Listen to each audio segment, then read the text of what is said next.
안녕하세요, 김쌤입니다. 오늘은 ERP 정보관리사 물류 2급 마지막 문제죠. 마지막 차수입니다. 5월까지만 풀고 그 다음에 생산으로 넘어간다고 했는데요. 이거 한 다음에 어떤 분들이 카톡에다 물어보셨는데 유튜브에도 문의를 주시고 했는데 제가 지금 물류 2급을 올리고 있는데요. 생산 2급 올리고 그 다음에 1급은 천천히 올리려고 하거든요. 그래서 생산까지 다 올리고 나면 또 물류 1급 올리고 생산 1급 올리고 이렇게 순차적으로 올릴 거니까 참고로 보실 분들은 계속 꾸준히 참고해서 봐주시면 될 것 같고요. 그 다음에 생산과 물류가 다 끝나면 인사는 천천히 진행을 합니다. 회계를 뺀 나머지 세 과목을 다 할 거고, 요 세 과목 하고 나면 지금 제가 커마라고 IT키도 원래 올려야 되는데 못 올리고 있거든요.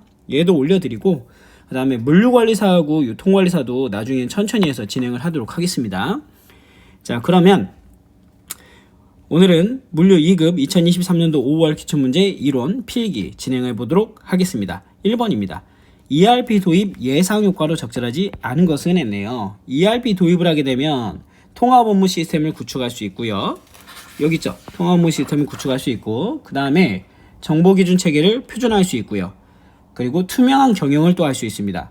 자, 그 다음에 고객 만족도도 향상이 되겠고, 고객 서비스 개선이 되겠죠. 그 다음에 최신 정보기술을 도입할 수 있다. 그리고 BPR을 통해서 정보 혁신이 일어나고요. 그 다음에 차세대 기술과 융합도 될 수 있고, 그리고 리드 타임은 감소하고 사이클 타임은 단축된다 라고 했는데, 결국엔 지금 뭐가 그죠? 2번이 잘못됐네요. 증가가 아니라 그죠? 단축된다 라고 해야 되겠네요. 1번 문제 풀어봤고요. 자, 2번은 여태까지 우리가 기출문제를 한 5, 6회분 풀어보면서 계속 나왔던 거죠. 클라우드 ERP에 대해서 계속 나오는데 아닌 건 뭐예요? 아닌 거. 지금 이것도 문제가 몇 번 기출이 된 거예요. 지금 데이터베이스 효율성 증가됐다. 그 다음에 ERP 사용 가능하다. 그 다음에 서버 인원 감소한다. 등등 여러 개가 있었는데 단점 중에 하나가 뭐였다고요? 우리가 필요한 어플리케이션을 자율적으로 설치할 수가 없다고요. 그래서 4번이 답이 되는 거죠. 자, 3번 베스트 프랙티스의 도입 목적으로 ERP 패키지를 도입해서 구축하고자 하는 경우에 가장 옳지 않은 걸 물어봤습니다.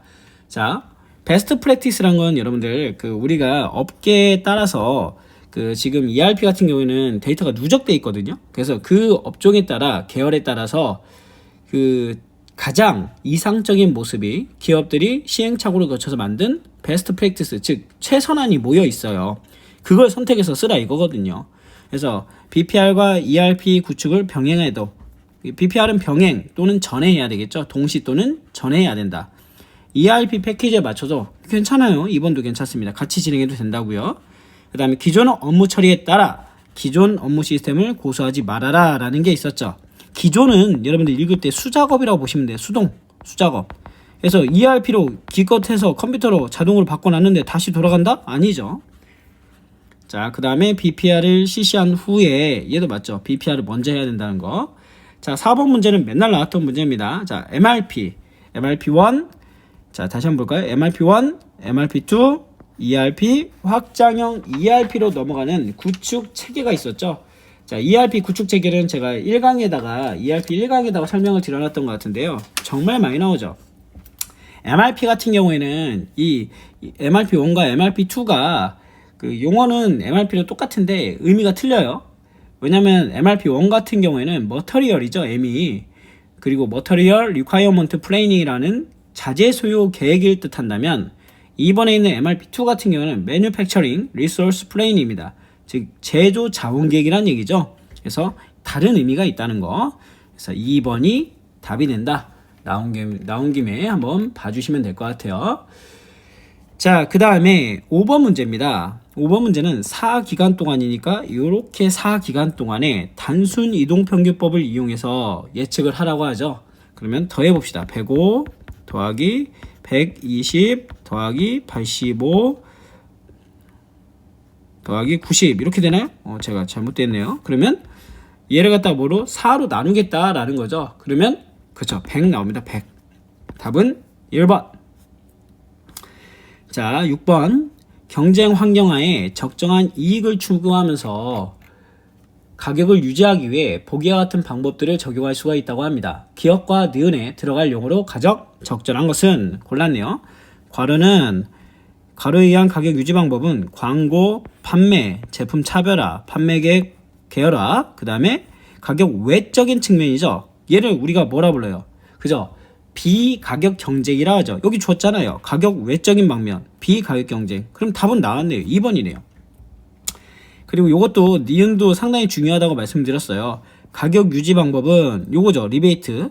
생산업자, 판매업자 간에 또는 도매업자, 소매업자 간에 일정 기간 동안의 판매액을 기준으로 도움을 준 사람에게 이익의 일부를 돌려주는 건데, 얘가 회사로 보면 성과금의 개념인 거예요. 성과금. 근데 이 성과금을 나중에 주냐 미리 주냐의 개념이 되겠죠. 미리 준다 이거지. 그래서 통제와 촉진의 기능을 가져간다라는 건데, 이게 안 좋다는 거예요. 그래서 여기서는 뭐다? 리베이트를 설명하고 있다. 1급에서는 이 리베이트가 주관식으로도 나오기도 하죠. 자, 7번 시장 점유율에 이용하여 목표 매출액을 결정하려고 한다. 보기에서 필요한 정보는 무엇입니까? 라고 하는 거죠. 자, 여기서 우리가 시장 점유율을 이용한 목표 매출액을 결정하려고 하는데, 시장 점유율을 이용한 목표 매출액을 결정하는 방식에는 지금 여기서 자사의 매출채권 회전율, 그 다음에 연간 여신 한도액을 구하는 요소는 거래처 신용한도 설정할 때 하는 거예요. 무슨 얘기냐?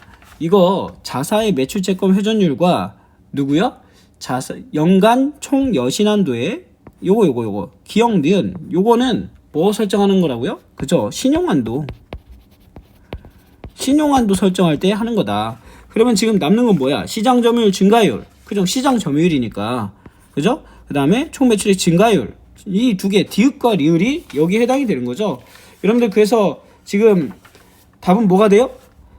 디귿과 리을이는 4번이 되는데, 여러분들 시장 점유율을 이용한 공식에는 목표 매출액을 구하는데 뭐 하느냐? 당해 업계의 총 수요 예측액을 구하고 자사의 목표 시장 점유율을 곱해주면 목표 매출액이 나오는 공식이 있어요.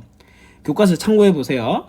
그래서 시장 점유율이라는 거는 자사 매출액, 그 다음에 당해 업계의 총 매출액, 이런 것들을 가지고 우리가 보는 거거든요. 그 다음에 공식 중에 하나가 또 뭐가 있냐면 금년, 이게 제일 많이 나오는 거죠. 한번 써볼까요? 목표 매출액은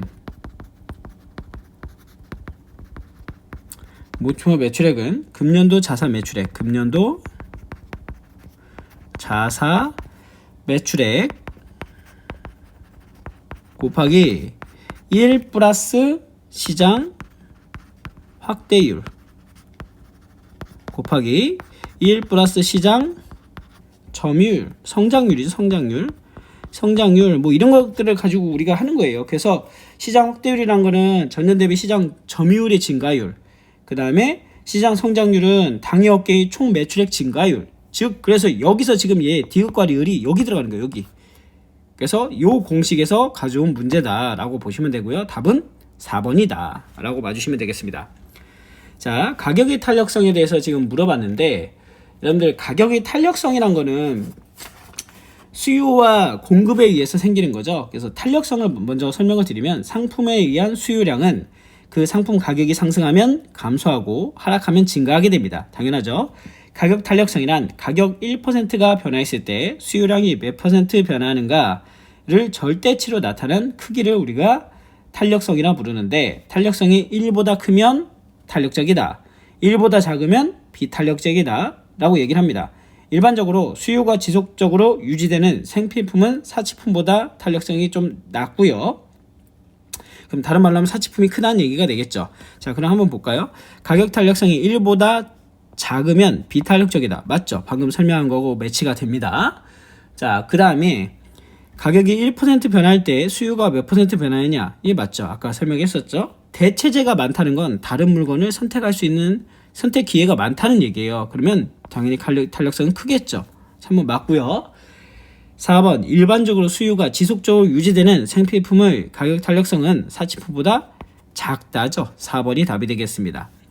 자, 9번 수주관리 업무에 대한 내용으로 가장 적절한 것은 했네요. 수주는 구매를 결정한 고객으로부터 구체적인 주문을 받는 활동이다. 그죠? 수주라는 게 주문 주자에 받을 숫자예요. 주문을 받는 행위를 얘기하는 거죠. 그래서 1번이 정말 잘 설명하고 있는 겁니다. 그 다음에 중요 고객 관리를 위하여 구매량이 적은이 아니라 많은이죠. 많은. 2번 틀렸고요. 수주 등록 과정에서 재고가 부족할 경우에는 납품 불가 아니죠.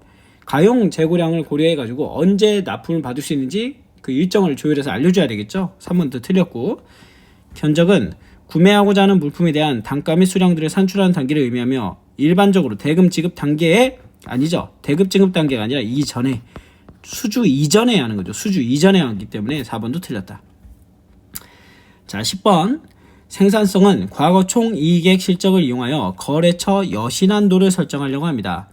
거래처 A 과거 3년간의 총 매출액은 220억, 매상 매출 채권 잔액은 20억.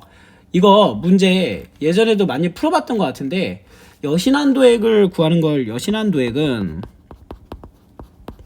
공식 써볼까요? 여신한도액은 과거 3년간의 회수 2개, 과거 3년간의 회수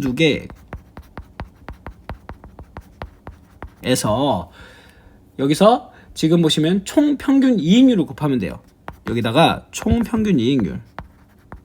자, 총 평균 이익률이라는 걸 곱하게 되는데, 이걸 또 어떻게 구하느냐? 3년간의 회수 2개액은 총 매출액에서 외상 매출 채권 잔액을 빼주면 된다. 총 매출액에서